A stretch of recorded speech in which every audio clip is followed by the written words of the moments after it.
विधान परिषद निवडणुकांमधली चुरस दिवसेंदिवस वाढत चालली आहे।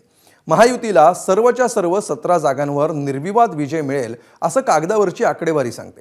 मात्र कागदावर सहज दिसणारा हा विजय बंडखोरांनी आणि नाराजांनी काहीसा अवघड करून ठेवलाय।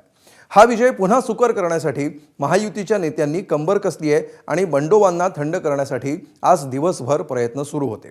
त्यात नेमकं कुठे यश आलं आणि कुठे अजूनही प्रयत्न सुरू आहेत याचा आढावा घेऊया या स्पेशल रिपोर्टमधून। विधान परिषद निवडणुकीत महायुती समोर विरोधकांपेक्षा बंडखोरांनीच मोठं आव्हान निर्माण केलंय। अर्ज माघार घेण्याची मुदत संपण्यापूर्वी अधिकाधिक बंडोबांना थंड करण्यासाठी महायुतीच्या नेत्यांनी कंबर कसली आहे। तिन्ही पक्षाच्या नेत्यांनी घेतलेल्या एकत्र पत्रकार परिषदेत बंडखोरी शमवण्याचा विश्वास व्यक्त करण्यात आलाय।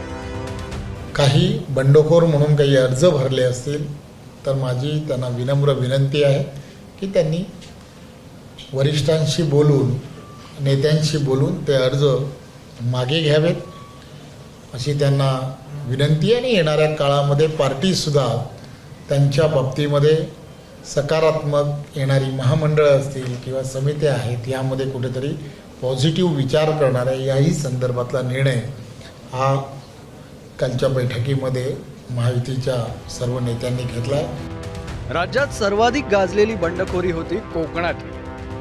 रायगड विधान परिषद मतदारसंघातली बंडखोरी मोडून काढण्यात महायुतीला यश आलंय। त्यामुळे राष्ट्रवादीचे उमेदवार अनिकेत तटकरेंचा मार्ग मोकळा झालाय। तटकरेंविरोधात मंत्री भरत गोगावलेंचे पुत्र विकास गोगावले आणि आमदार महेंद्र दळवींची कन्या जुईली दळवी यांनी अपक्ष अर्ज दाखल केले होते। या दोघांनीही आपापले अर्ज अखेर मागे घेतले आहेत की राज्याचे उपमुख्यमंत्री आदरणीय एकनाथजी शिंदे साहेब यांच्या नेतृत्वाखाली जो काही निर्णय आणि जो काही पक्षाचा आदेश असतो त्या आदेशाचं तंतोतंत पालन करणारे आम्ही सर्व कार्यकर्ते आहोत।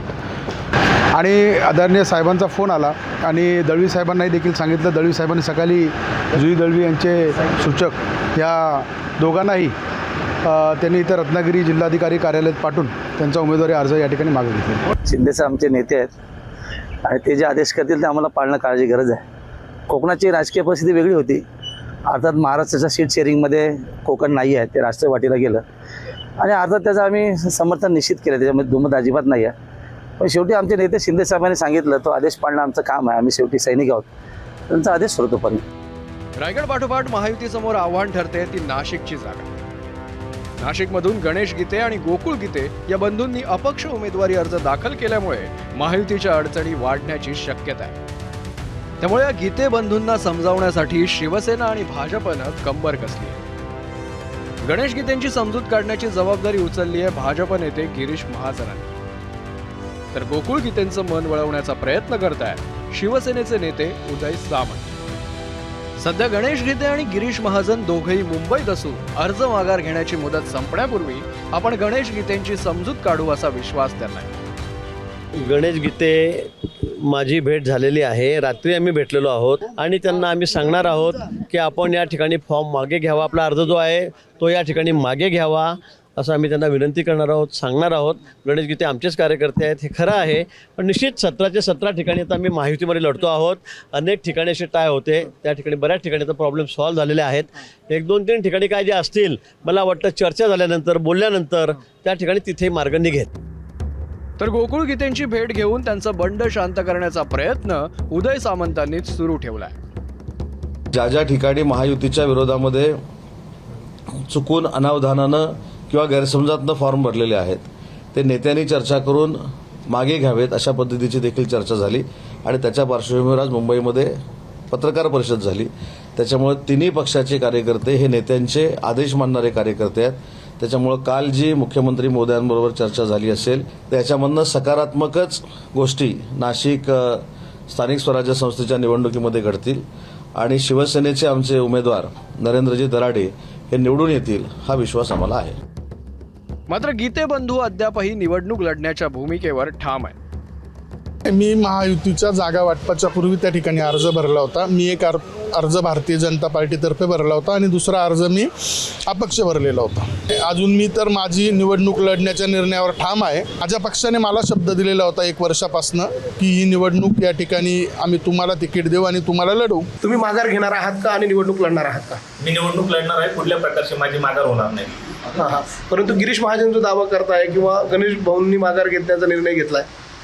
नक्कीच गिरीश भाऊंचा त्या ठिकाणी आमच्या दोघा बंधूंवर मुलासारखा अधिकार आहे. पण मी त्यांना विनंती करेल, या मतदारसंघातली सध्याची दशा आणि दिशा या दोन गोष्टी त्यांना नक्कीच समजावून सांगेल. आणि मला वाटतं की त्या गोष्टी सांगितल्यानंतर कदाचित त्यांचं पण मत परिवर्तन त्या ठिकाणी गिरीश भाऊंचं होऊ शकतं. दोघांपैकी एक जण माघारी घेणार आणि एक जण निवडणूक लढणार असं ठाम मत गीते बंधूंनी केलंय. गणेश गीते हे भाजपचे सदस्य आहेत, तर गोकुळ गीते हे कोणत्याही पक्षाचे सदस्य नाहीत.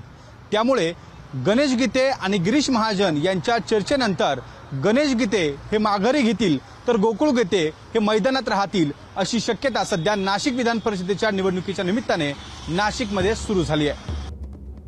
जळगाव विधान परिषद मतदारसंघात आपल्या मुलाला तिकीट मिळावं यासाठी मंत्री गुलाबराव पाटील आग्रही होते.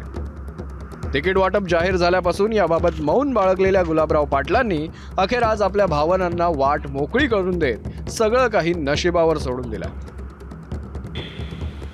काही लोक म्हणले किंवा राजकारणामध्ये आता तिकीट मिळालं नाही, अमुक नाही मिळालं नाही. हे बघा, जिसके नसीब में होगा तो चलकर आएगा और नसीब में नहीं होगा तो आकर चले जाएगा. त्यामुळे फिकीर नाही करायची. याच्यातूनही काही चांगलं होणार असेल देवाच्या मनामध्ये. त्यामुळे प्रारब्धावर विश्वास ठेवा. तर नांदेडमध्येही बंडखोरी शमवण्यात महायुतीला यश आलेलं नाही. अमरनाथ राजूरकर हे महायुतीचे अधिकृत उमेदवार असताना प्रवीण पाटील चिखलीकरांनी आपला अर्ज कायम ठेवलाय. मात्र गुरुवारी ते अर्ज मागे घेण्याची शक्यता आहे. आकडेवारी पाहता सर्वच्या सर्व जागा महायुतीला जिंकणं सहज शक्य आहे. मात्र बंडखोरी मोडून काढता आली नाही तर मात्र हे आव्हान बिकट होणार एवढं मात्र नक्की. ब्युरो रिपोर्ट, ABP माझा.